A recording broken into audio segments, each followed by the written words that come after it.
अगर आपको कोई भारी से भारी संकट है, चाहे जितना बड़ा संकट हो, कई घटनाएं अपने जीवन में हमने देखी, आश्चर्यमयी घटनाएं, जो बिल्कुल बस केवल भगवान ही बचा सकते थे।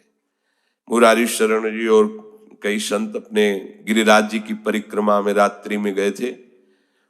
2 बजे के लगभग वापस आ रहे थे हाईवे से, और ड्राइवर सो गया, और डिवाइडर उस पे गाड़ी ऐसे एकदम जो राधे श्याम, बिल्कुल रफ्तार से गाड़ी चल रही, एकदम ऐसे, एकदम आवाज जोर से प्रभु की इच्छा से निकला, राधे श्याम। गाड़ी बंद, ऐसे ही ड्राइवर बार बार सबसे हाथ जोड़ की पहली बार ऐसी गलती हुई, मैं सो गया। पहली वो समझा कि पीटे, हम कुछ नहीं, शांत, ना कोई पीछे से गाड़ी आई। अब इंजन कैसे बंद हुआ, वो गाड़ी वहां कैसे रुक गई, केवल प्रभु। इसका हम कोई महत्व नहीं रखते कि कोई बड़ी बात है। अरे जीवन उनके हाथ में, आज ले लें या कल ले लें, लेना, ये जीवन उनको समर्पित है। जैसा अगर आप संकट में हैं, पुकार के देखिए राधा, पूरा दृश्य बदल जाएगा।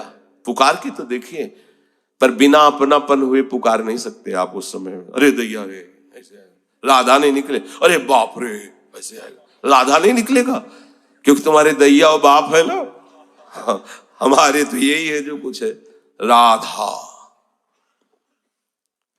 दर्शन करने राधा वल्लभ जी के जा रहे थे,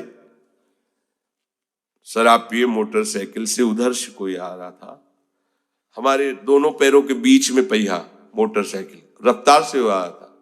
बस ऐसे, अब आगे हाथ रखी जाएगा जब वो ऐसे, वो जो खोपड़ी सी होती मोटरसाइकिल, ऐसे श्री राधा, ऐसे बंद। ओ बोला बाबा बंद कैसे हो गई? हमका भैया बंद न हो जाती तो हमें बंद कर देते। तो बोले बाबा हम शराब पिए थे तो हमसे संभली। हम कहा हम कुछ नहीं कह रहे, आप जाइए। बोले हमें तो आश्चर्य कि बंद कैसे हो गई। तो हम कहा हम जिनकी शरण में हो कर तुम अकर तुम अन्यथा कर तुम सर्व समर्थ है।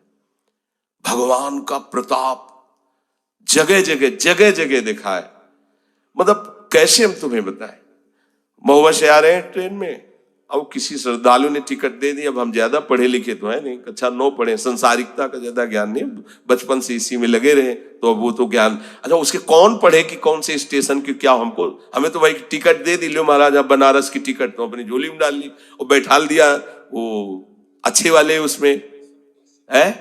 हाँ जो भी रूम कहे जाते हो, वातानुकूलित कक्ष जो होते उसमें, हम तो क्या हमारे पास टिकट है, और आए वो जांच वाले टिकट, हम बड़े गर्व से लिखा होगा ये टिकट है भाई। देखा, बोले स्टेशन कब निकल गए हो, कहाँ बैठे हो तुम? ये जनरल की टिकट है, और ये स्टेशन तो कब निकल, कहाँ जाना है? हमका वाराणसी।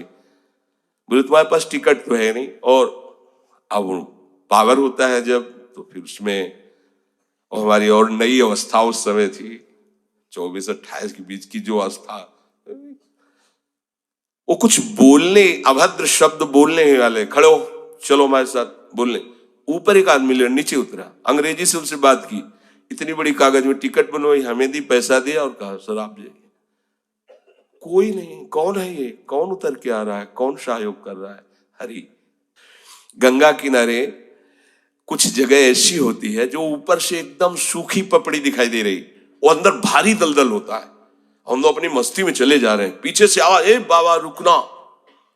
तो कदम रुकिए, वो दौड़ के आया, बोले बाबा आपको पता है ये यहाँ से देखो आधा किलोमीटर तक दलदल है, फंस जाओगे तो वहीं खड़े खड़े मर जाओगे, कोई निकालने वाला नहीं। ऊपर से सूखी पपड़ी, नीचे पग पग पर प्रभु को देखा है। आर्थ, अगर संकट निवृत्ति कोई कर सकता है तो भगवान श्री हरि कर सकते हैं। आप उनका आश्रय, भगवान उसको अपना कर के कहते हैं बड़ा उदार है, उसने मेरी शरण ली। उदार, जैसे बच्चा दौड़ कर घर आ जाए, माँ की गोद में बैठ जाए तो माँ क्या कहती है, बहुत दुलार करती है। ऐसे दुलार करते हुए उस मनुष्य को भगवान करे, ये बड़ा उदार है, बड़ा सुकृति है, इसने दुख निवृत्ति के लिए मेरा आश्रय लिया। अगर सत्संग सुनकर तुम्हें थोड़ा भी भाव आ रहा हो तो किसी भी विपत्ति में किसी का सहारा मत लेना, एकमात्र प्रभु का भरोसा रखना। अगर विपत्ति संपत्ति में न बदल जाए तो हमें बताना। और अगर किसी का सहारा लिया तो बनती हुई बात बिगड़ती चली जाएगी, ये पक्का समझ लेना। आपको लगेगा कि उनका फोन नंबर कर दें तो एक फोन में सारी बात संभल जाएगी, नहीं भाई, ये लोकवत थोड़ा संभलता नजर आएगा, लेकिन वो बात बिगड़ जाएगी जिससे सारी बात बननी नहीं। बने तो रघुबर ते बने और बिगड़े तो भरपूर, बिगड़ जाने दो। क्यों? इतनी बिगड़ जाएगी तो संभलेगी कैसे? वो बिगड़ते बिगड़ते अंतिम स्टेज पर ऐसा संभाल देगा जितनी संभली थी उससे 1000 गुना बढ़ के। वो बड़ा महामहिम है। पर ये बात तभी समझ में आएगी जब खूब सत्संग करोगे और नाम जप करोगे, भगवान का आश्रय।